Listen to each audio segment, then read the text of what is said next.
The Park estate had always been a palace to me, a world of polished marble floors, gilded ceilings, and sprawling gardens that seemed to stretch forever. I had grown accustomed to it, as natural as breathing. My parents indulged my every whim. Servants anticipated my desires before I even voiced them. I had always believed that the universe existed to cater to me, and why wouldn't it?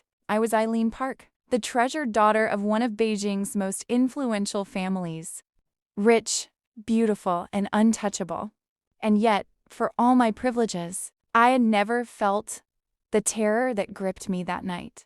Welcome to Luna's Avail Stories. Don't forget to subscribe and hit the notification bell so you don't miss out on any new videos. The story began. I woke screaming.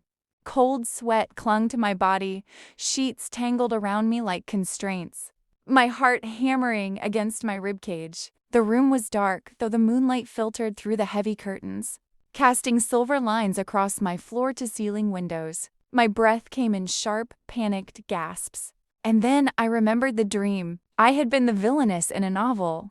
Not the misunderstood heroine. Not the tragic supporting character who redeemed herself in the end. No, I was the villainess, the arrogant, unreasonable fiancé who tormented her future husband with petty demands, selfish whims, and public tantrums. I had demanded luxury gifts, mocked his patience, and treated his kindness as weakness. And for it, I was abandoned, publicly humiliated, cast aside, alone.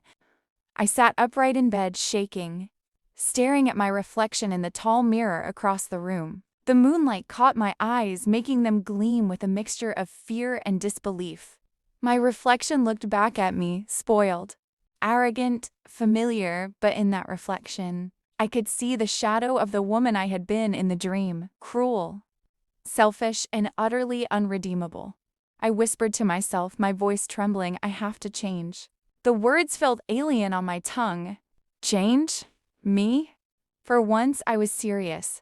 I couldn't let fate repeat itself. Not this time, but deep down, a small, insidious part of me, the part that thrived on attention, power, and indulgence, whispered, you won't last. The next morning, I was tested. Henry Galeno had returned from his business trip abroad. The news of his arrival sent ripples through the household. My parents, ever careful to maintain appearances, busied themselves with minor arrangements, making sure the estate sparkled, every vase perfectly positioned, every lamp polished. I, however, had a far more pressing concern, the luxury handbag that had consumed my thoughts for weeks. It was a limited edition release, not yet available in China. My obsession had bordered on mania. I had sent him photos, links, and subtle reminders, expecting him to fulfill my every wish.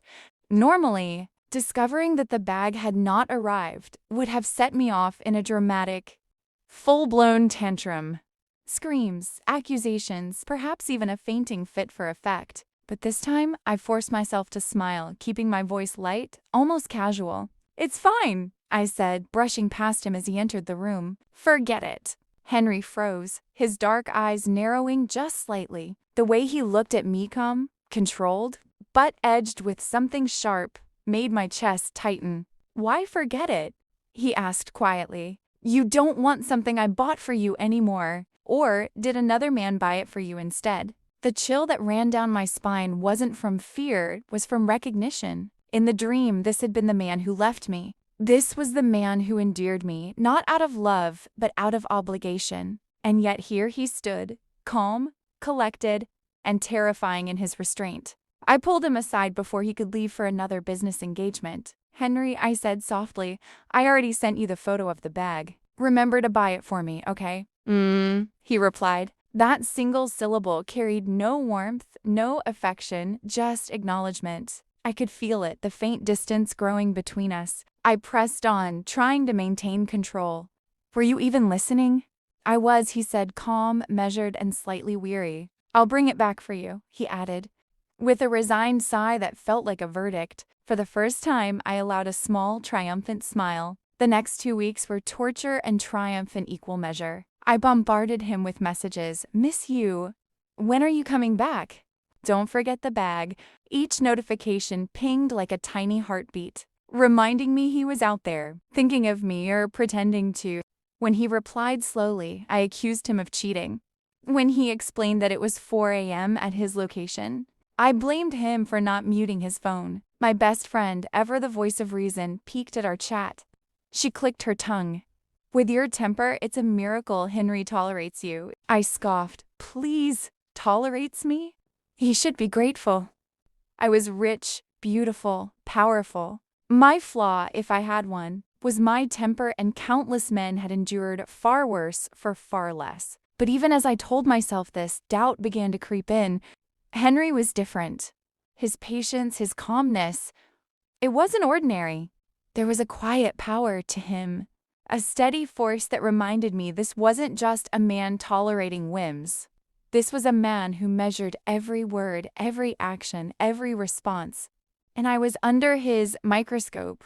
The turning point came the night he returned. The handbag sat on the table, pristine, perfectly wrapped. My triumph should have been complete. Instead, I felt a chill. His gaze was not warm, not pleased. It was distant, almost empty. That night, the dream returned, but altered. This time, I watched myself repeat my mistakes. It wasn't one grand misdeed that led to my downfall. It was 1,000 small ones. Tiny moments of selfishness, arrogance, and carelessness, and I finally understood. Henry wasn't enduring me out of love. He was enduring me because he had to. Obligation, not affection. I shivered in my bed, the realization sinking deep. The dream had been a warning. But was it enough? Could I truly change before it was too late? And then came the sound of my father's voice, firm and deliberate in the hallway. Eileen, come down. We need to discuss the engagement arrangements. Now. The blood drained from my face.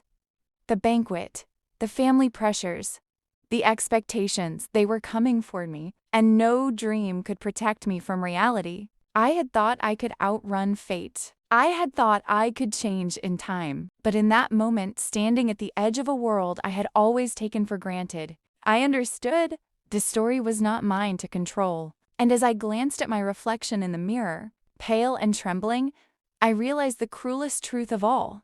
The dumping hadn't happened yet, but it was coming. The city's skyline glittered in the night like a field of diamonds, each skyscraper a testament to wealth, power, and influence. From the balcony of the Galeno penthouse, Henry stood motionless, hands clasped behind his back, his sharp silhouette framed by the soft glow of the city lights. To an outsider, he looked calm, composed, untouchable.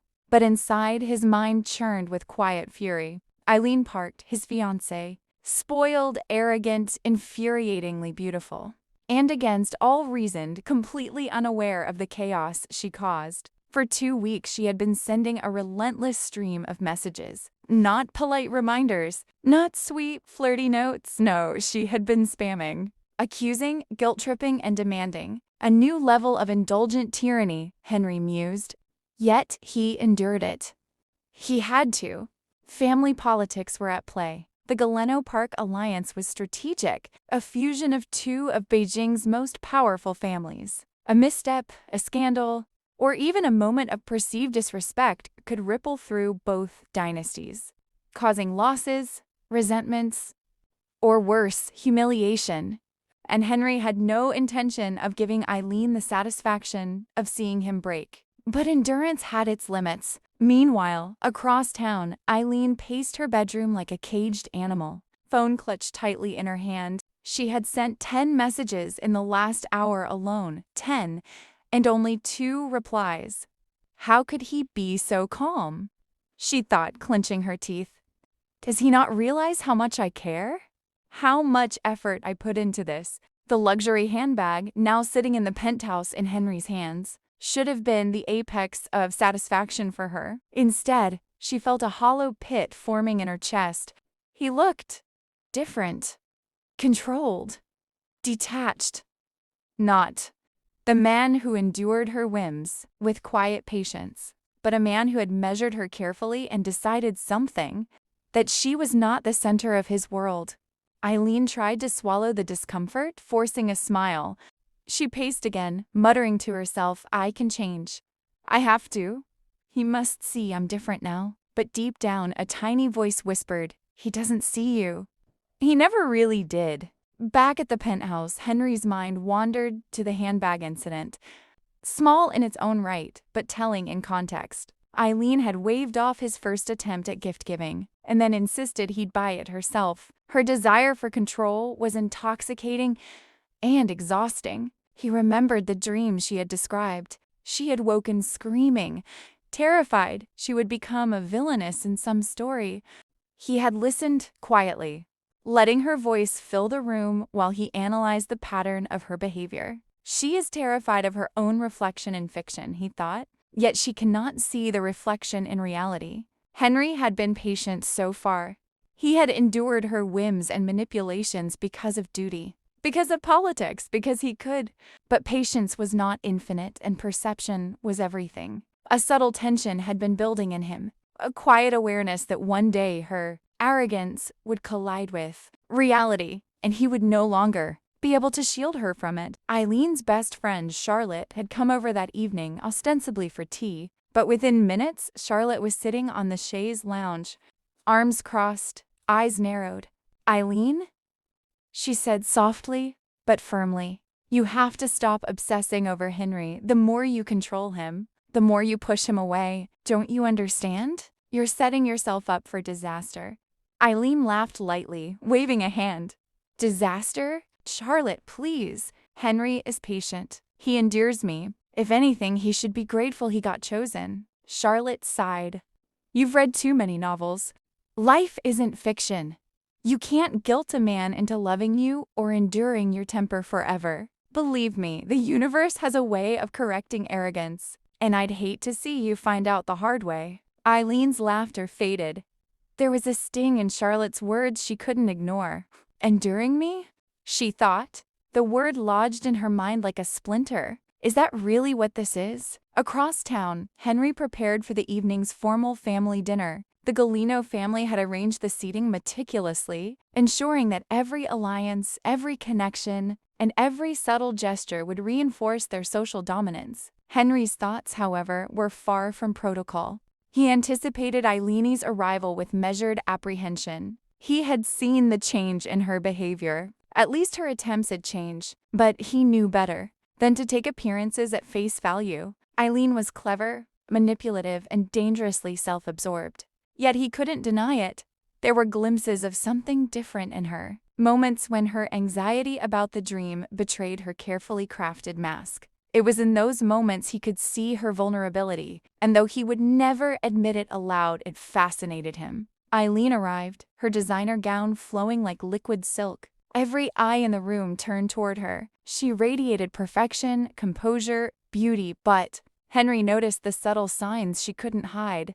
The quick flick of her eyes, the way her hands trembled slightly, the shallow breaths she tried to mask.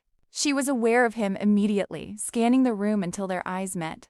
His gaze was sharp, unreadable, and for the first time in weeks she felt truly exposed. He has changed, she thought, panic rising. Or maybe I just never saw him clearly before. As the evening progressed, Eileen tried to assert control in small ways, suggesting menu choices, directing conversation, and occasionally laughing too loudly at Henry's restrained jokes. But he didn't react in the way she expected.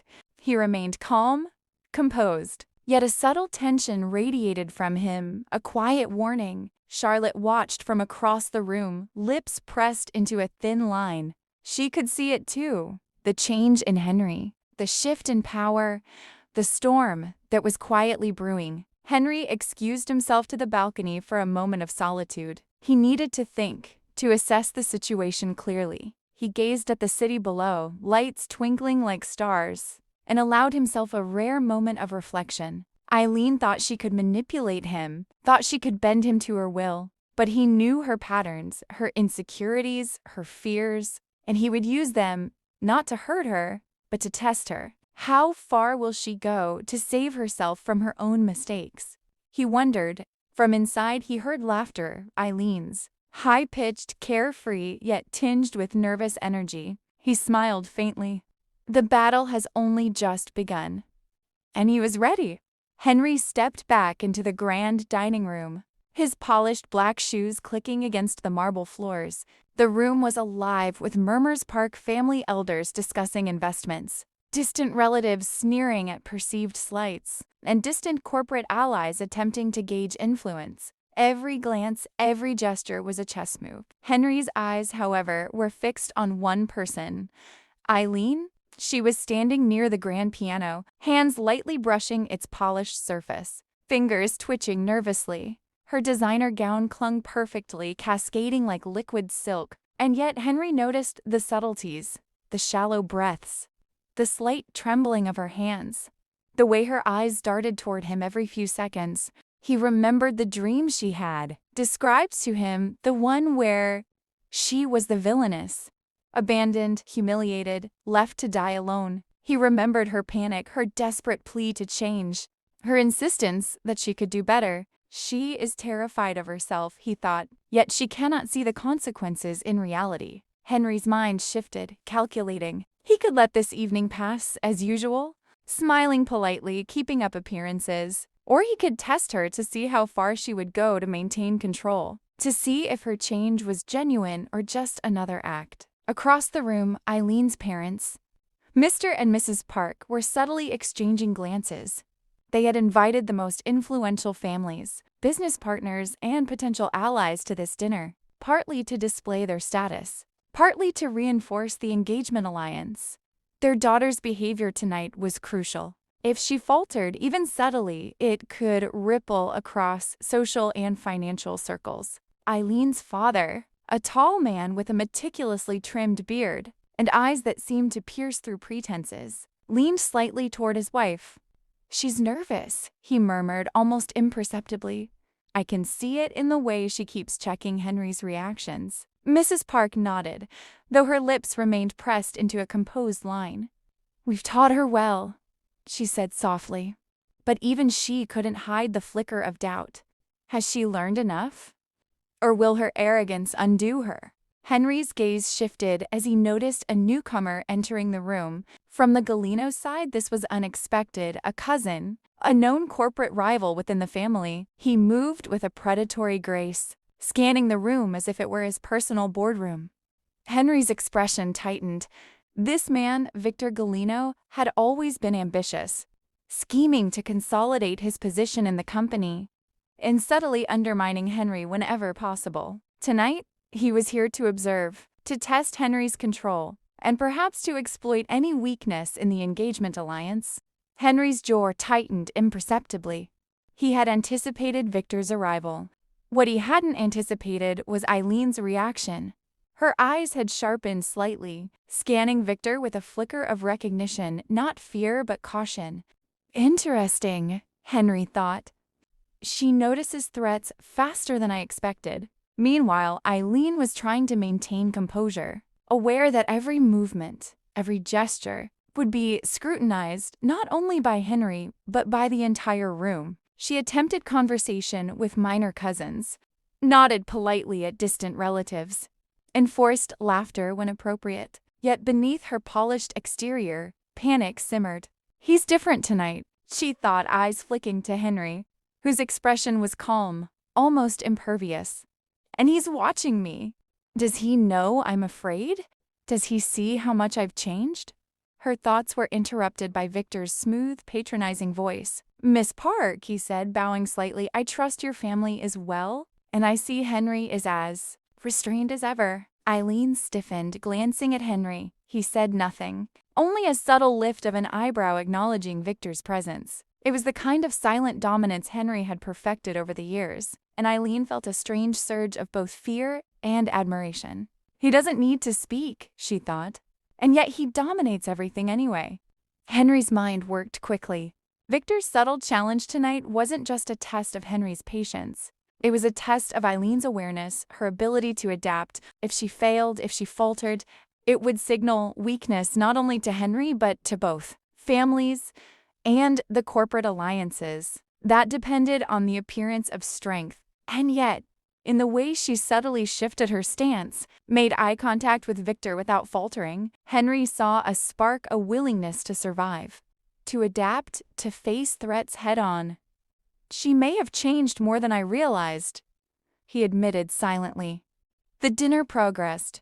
Conversations, laughter, and the clinking of fine china filled the room. But beneath the surface, every interaction was a delicate balance of power. Eileen's parents watched nervously, their pride tempered by anxiety. Henry observed everything, calculating, testing, silently assessing her responses. Victor, meanwhile, lingered nearby, subtly probing the dynamics, seeking an opening. And Eileen, at the center of it all, felt as though the entire room had become a stage, and she was performing a role she wasn't entirely sure she could play. Later, after the main courses, Henry suggested a brief walk on the balcony. The air was cool, carrying the faint scent of jasmine from the terrace gardens below. Eileen followed, hesitant, aware of the significance of this moment. Henry spoke first, his voice calm, low, carrying the weight of authority and subtle menace. "You've changed," he said simply. Eileen froze, unsure how to interpret the words. Praise? Criticism?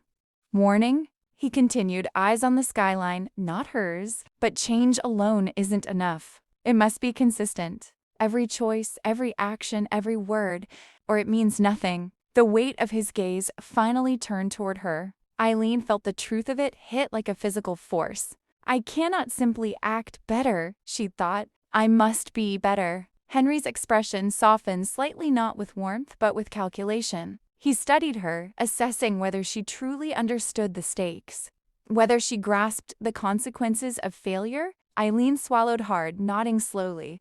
I understand," she whispered, though her voice wavered. Henry's lips curved into a faint, almost imperceptible smile. "We'll see," he said, and then turned back toward the room. As they re-entered the dining hall, Victor was gone. Eileen noticed Henry's calm demeanor, but beneath it, she sensed a storm of thoughts and plans, a man prepared to test her to the limits.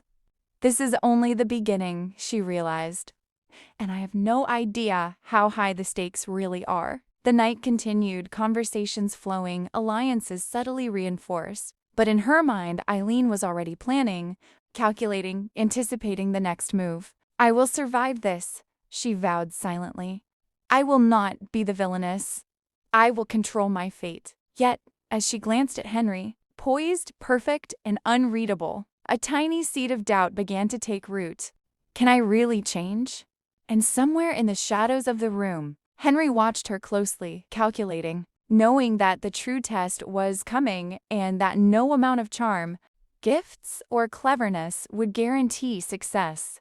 As the evening drew to a close, a private message arrived on Henry's phone. The text was brief but unmistakably dangerous. Eileen is not the only one aware of the stakes. Someone is planning to intervene. Be ready. Henry's eyes narrowed. He looked at Eileen across the room, laughing lightly with Charlotte. The game is about to escalate, and she doesn't even know it yet. The end. If you want to know what will happen next, just comment next and I will tell you where to read the full stories. Don't forget to subscribe and hit the notification bell so you don't miss out on any new videos. Thank you for watching.